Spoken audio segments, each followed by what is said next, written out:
Hola guys, welcome back to my channel. My name is Roxanne. If it's your first time here, then welcome. Today I want to talk to you guys about the next 5 books that I have read recently.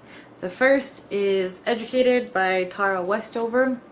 This is a memoir that's been getting a lot of attention, a lot of buzz. It's been on the bestseller in the store that I work at for weeks and weeks. It's about Tara Westover and her life growing up in a family that was very, very religious, with a father who was very paranoid, who thought that the government was against the people, that thought that the devil had sort of taken over the country, and he didn't trust the government, he didn't trust medicine, he didn't trust anybody, and so the kids were not schooled. They didn't have birth certificates. The government really didn't even know that they existed. And so it's about how she grew up in this lifestyle, how she had to completely overcome that, the relationship that she had with her siblings,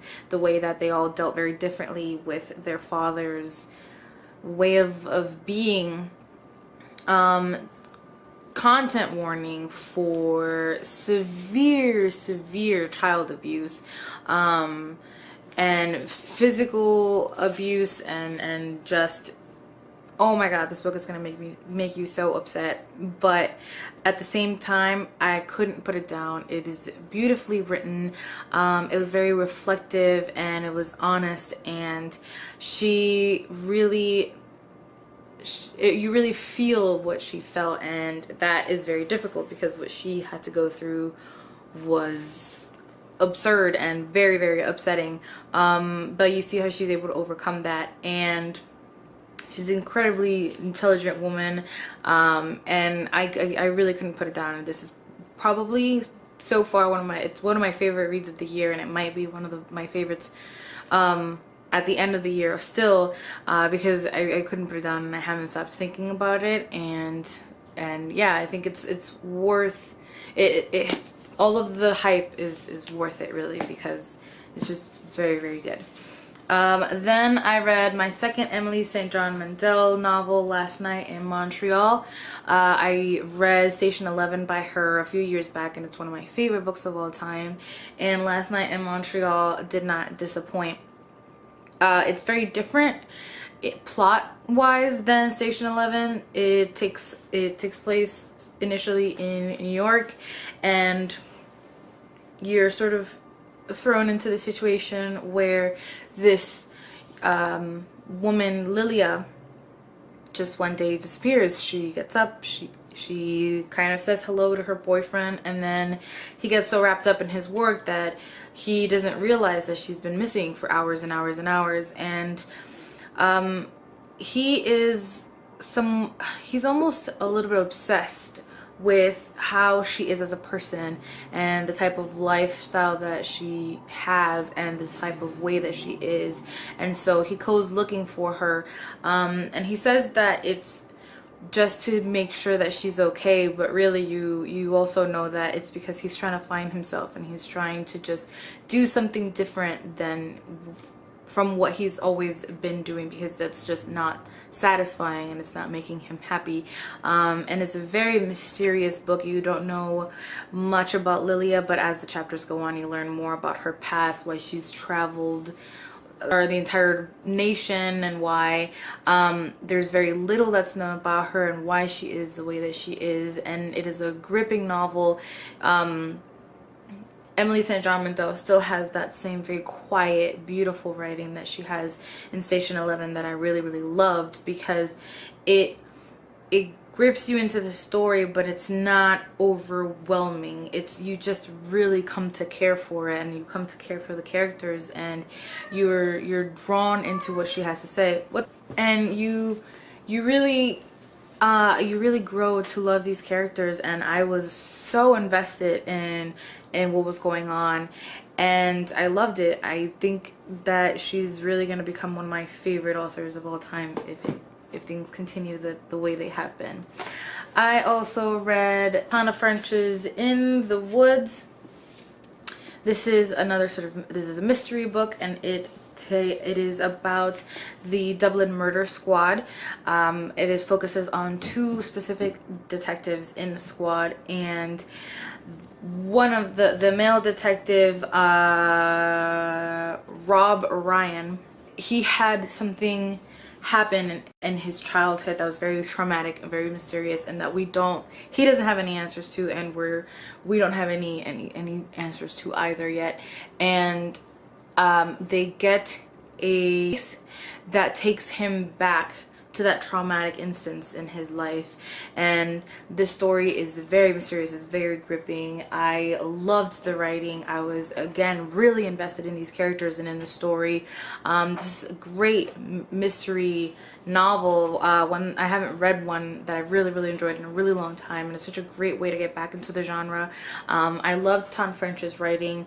You get some really complex characters that you really care about, and I love the development of their relationships, and they're at times very likable, at times very unlikable, but her wonderful writing keeps you wanting to read more and to find out what happened to them and what's happening in the case and what happened in his history, in his childhood.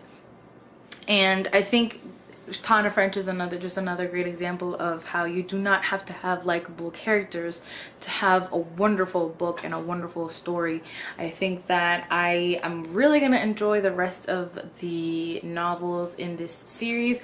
I think that they might be correct me if I'm wrong, but I picked up The Trespasser for some reason thinking it was the next book in the series. It's not. I think it might be like the fourth one, but it seemed to focus on two separate detectives, so I don't know if each novel takes you through different detectives in the Dublin murder squad. So they seem to be sort of companion novels to one another. But yeah, I really enjoyed it. These past three books really have just made for a great start to my reading year. Then I read a compilation of stories called American Like Me that was edited and sort of compiled by America Ferrera, and she just asked a bunch of different people to contribute. People like Roxane Gay, Lin-Manuel Miranda, Diane Guerrero, Ana Akana, people like that. And essentially a collection of stories where she was trying to get people to explore what they felt was like to be an American, and it's really just a celebration of diversity and the different very important and then very also mundane things that make us different but also still make us American. And I enjoyed it for the most part, but there were some that were really in-depth and really touching, and then there were others that felt very rushed and very kind of like a student who realizes that the essay is due tomorrow and then writes something very quickly. And so it didn't really feel complete. It didn't feel like one united collection. And so yeah, I mean, I gave it like a 3 out of 5 stars. It was okay. Nothing revolutionary or out of this world. And really some of the ones that I was most excited about were some of the ones that were a little bit disappointing.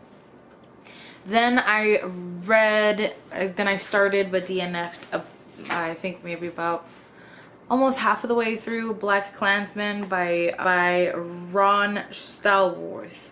And I'm sure you might have seen the movie, or at least some of the previews for the movie, and it was nominated for some awards, and the idea of the story was really cool and really intriguing, and it's the reason that I wanted to pick up the book, but the book was not written well.